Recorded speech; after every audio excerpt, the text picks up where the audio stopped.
The Bales had been sitting behind the Millhaven cotton gin since March, which was 7 months, which was long enough that the ones on the outside of the stack had started to weather.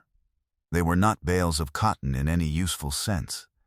They were bales of gin trash, the fiber, seed fragments, burr, and leaf material that comes off the gin stand after the good cotton has been pulled through. The material that is too short and too contaminated to sell to any mill that has any other option. Not raw material. Not salvage.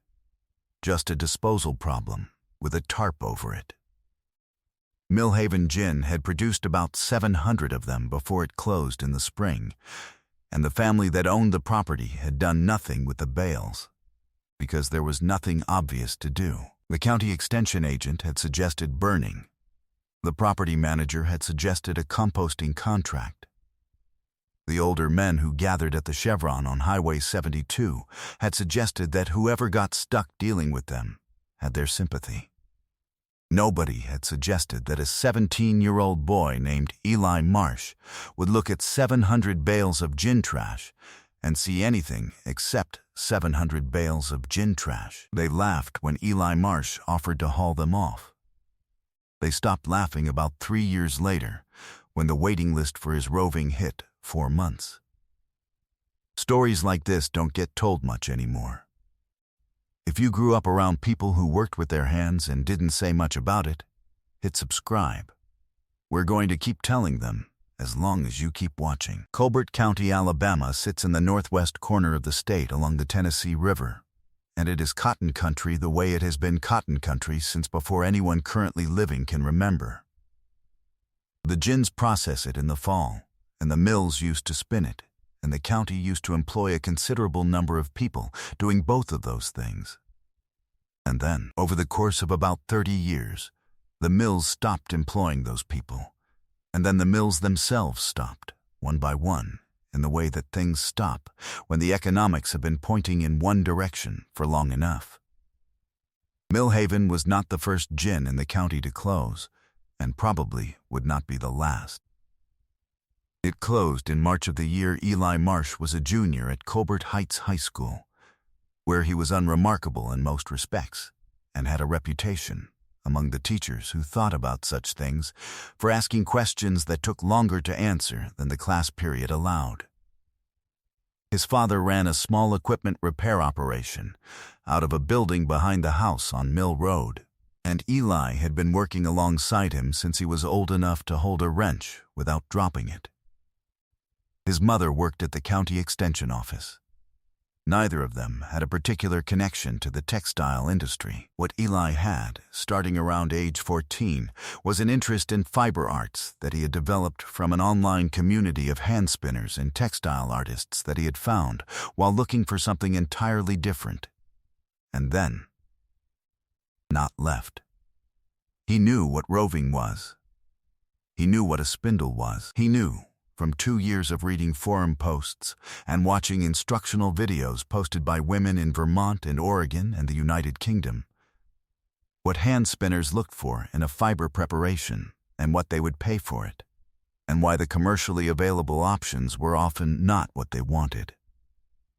He also knew, from the same 2 years, that short, staple cotton roving, the kind produced from fiber that was not long enough for industrial spinning, was difficult to find, that the hand-spinning community considered it a challenging but interesting fiber, and that nobody in Alabama was selling it to them. He had been thinking about that for about 8 months when Millhaven Gin closed and left 700 bales of gin trash on the property. He did not immediately understand that the gin trash was usable fiber. Gin trash is not, in any conventional sense, usable fiber. It is the material the gin rejects, short staple, contaminated with seed coat and moat fiber and bits of burr, the stuff that would clog an industrial card and ruin a commercial batch. The man who explained to Eli what was actually in a bale of gin trash was a retired mill mechanic named Vernon Goss, who had worked the cards at the old Singing River Mill in Sheffield for 22 years before it closed in 2004. And who now spent most mornings at the Chevron on Highway 72, where he had been one of the men offering his sympathy to whoever got stuck with the Bales. Eli stopped at the Chevron on a Saturday morning in October and asked Vernon what percentage of a gin trash bale was actually cotton fiber.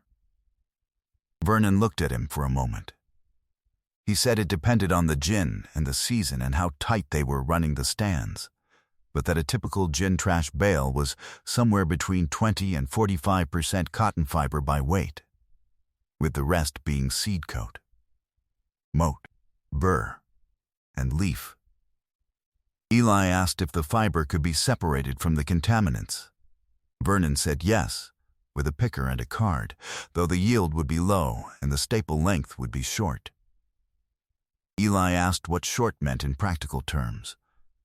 Vernon said 3/4 of an inch on the long end, probably a 1/2 inch average. Eli thanked him and drove home. He looked up short staple cotton hands spinning on the forums he had been reading for 2 years. He found a thread from 2019 where a woman in North Carolina had processed some short staple cotton she'd sourced from a farm and posted photographs of the roving and the spun yarn. The thread had 340 replies. The last reply, posted 8 months after the original, was someone asking where they could buy it. Eli contacted the property manager for the Millhaven site on a Monday morning and made an offer to haul the 700 bales off the property at no charge if the property manager would sign a release of liability and provide access for a flatbed. The property manager called back the same afternoon and said yes before Eli had finished explaining the terms. The property manager's main concern, which he mentioned twice, was that Eli not expect any payment for the hauling, since the bales had no value. Eli said that was fine. He spent the next 3 weeks borrowing his father's trailer and hauling bales to the equipment shed behind the house on Mill Road, 16 bales per load, 12 loads in total. He did not take all 700. Because he did not have room for all 700, and because he had no certainty yet that what he was planning would work. He took 192 bales. He stacked them in the equipment shed and in a rented storage unit on the highway and along the fence line on the south side of his father's property, under tarps held down with truck tie-downs. His father looked at the stacked bales and said, "What exactly are you doing?" Eli said he was going to process the fiber and sell it to hand spinners. His father was quiet for a moment. He said, "Where are the hand spinners?" Eli said they were mostly online. His father considered that. He was a practical man who had spent 20 years fixing equipment and did not have strong opinions about fiber arts one way or the other. He said, "How much does it cost to get into this?" Eli had a number ready. He had been building it for 3 weeks. A used drum carder, the machine that combs and aligns short staple fiber into roving, ran between $200 and $600 on the used market. A fiber picker, which would open and clean the gin trash before carting, ran between $150 and $400. He had found both on an online marketplace. The picker was in Tennessee, listed by a woman who had been running a small fiber processing operation that was closing. The drum carder was in Mississippi. Total acquisition cost, with gas for pickup, $480. Packaging materials, $60. His total available savings from 2 summers of equipment repair work alongside his father, $740. He had $200 left over for mistakes. His father said, "All right." And then he went back to the engine he'd been working on. The picker came first, in the back of the Ranger on a Saturday morning, hauled from a woman named Patsy, who ran a sheep farm outside Pulaski, Tennessee, and who had decided the operation wasn't worth her time anymore. Patsy spent 45 minutes showing Eli how to adjust the picker teeth for different fiber types. She had never processed cotton gin trash, she said, but the principle was the same as wool with vegetable matter. You were trying to open the lock and let the contaminants fall through the teeth. and the setting that worked for your material was something you found by running a few test batches and watching what came through. Eli ran test batches for 2 weeks. The first batches were rough. The fiber came through the picker matted and still contaminated, more like dirty stuffing than anything a hand spinner could use. He adjusted the tooth spacing. He ran more batches. He tried different feed rates, different passes through the machine, different amounts of fiber per feed. By the 3rd week, what was coming through the picker was recognizable as opened cotton fiber, not clean, not by industrial standards, but opened and aerated and with the larger contaminants removed. He ran it through the drum carder.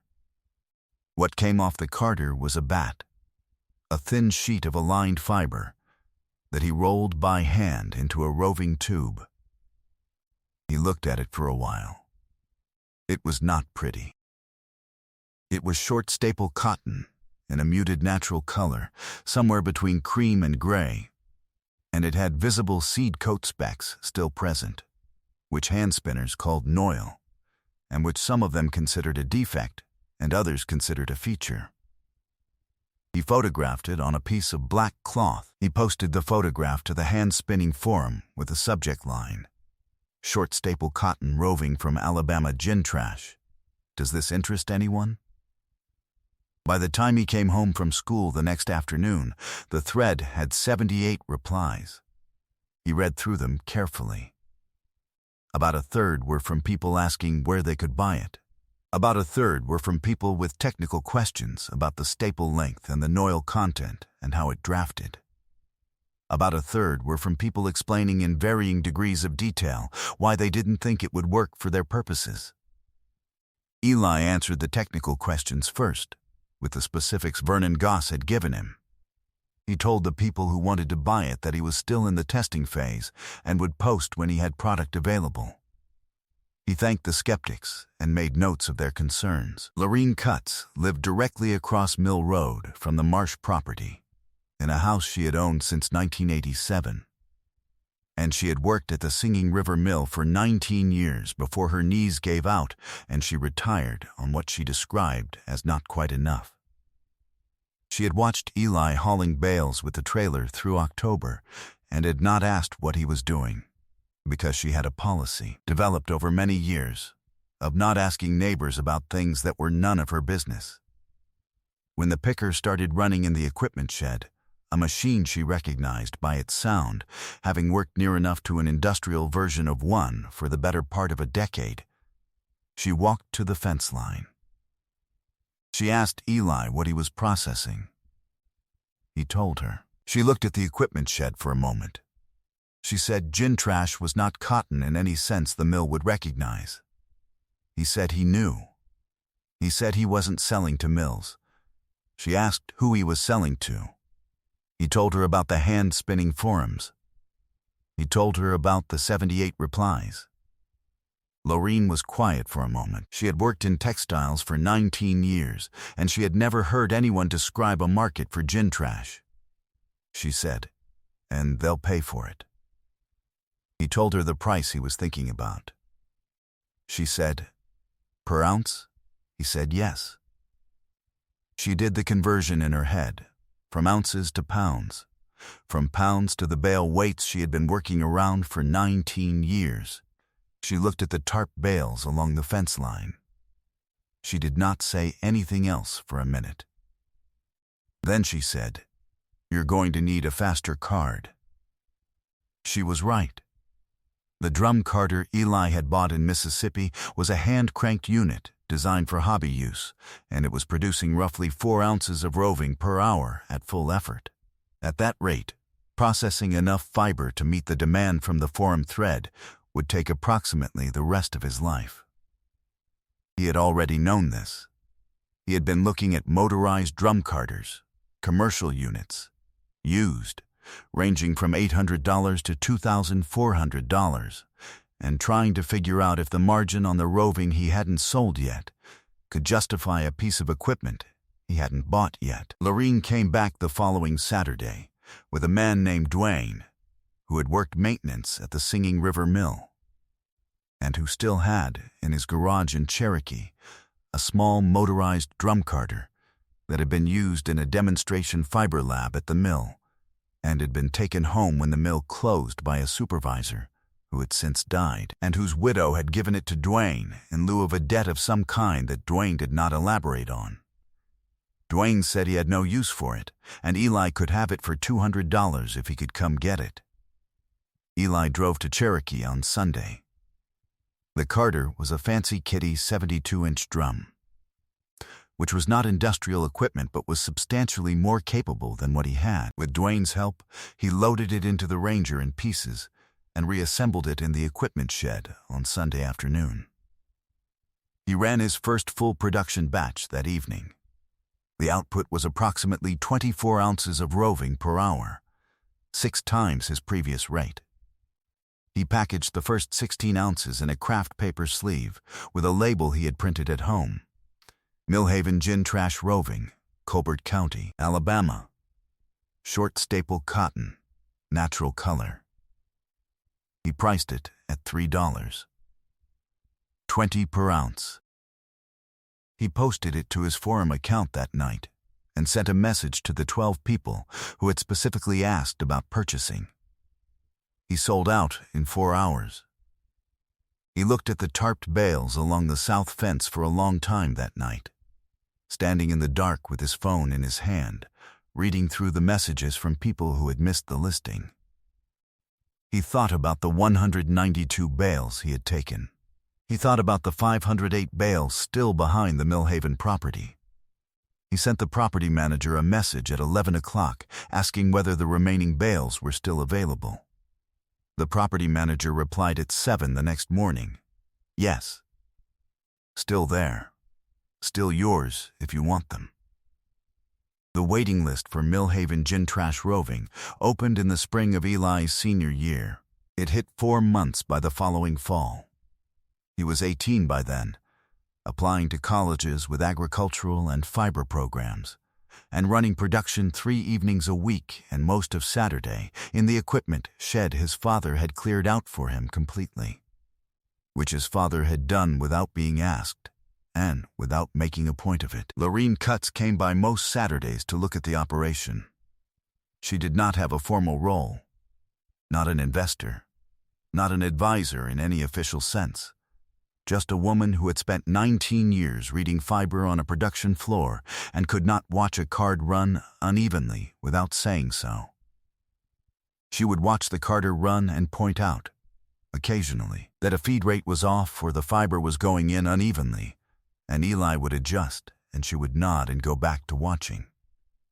She had been doing that for 19 years at the Singing River Mill, she said, and old habits took longer to leave than people expected. Vernon Goss, who had told Eli what was in a bale of gin trash on a Saturday morning at the Chevron and had not heard anything more about it for a year, drove down Mill Road one afternoon and saw the operation through the open shed door and pulled over. He walked in and looked at the carter running and looked at the packaged roving on the shelf and picked up a sleeve and read the label. He said, "Gin trash." Eli said, "Gin trash." Vernon set the sleeve back on the shelf. He looked at the bales stacked along the wall. He was 67 years old, and he had spent 22 years at the Singing River Mill, and he understood, in a way that took him a moment to process, that the material he had spent most of his working life treating as a disposal problem was currently on a 4-month waiting list. He did not say anything for a while. Then he said, "Who's buying it?" Eli said, "Spinners. Mostly fiber artists, people who make things by hand." Vernon said, "How far away?" Eli said the last order had gone to Edinburgh, Scotland. Vernon looked at the bales again. He said he'd be damned, which was not a thing he said often. He drove back to the Chevron and told the men there what he'd seen, and they did not entirely believe him, which was fine. The waiting list was not dependent on their belief.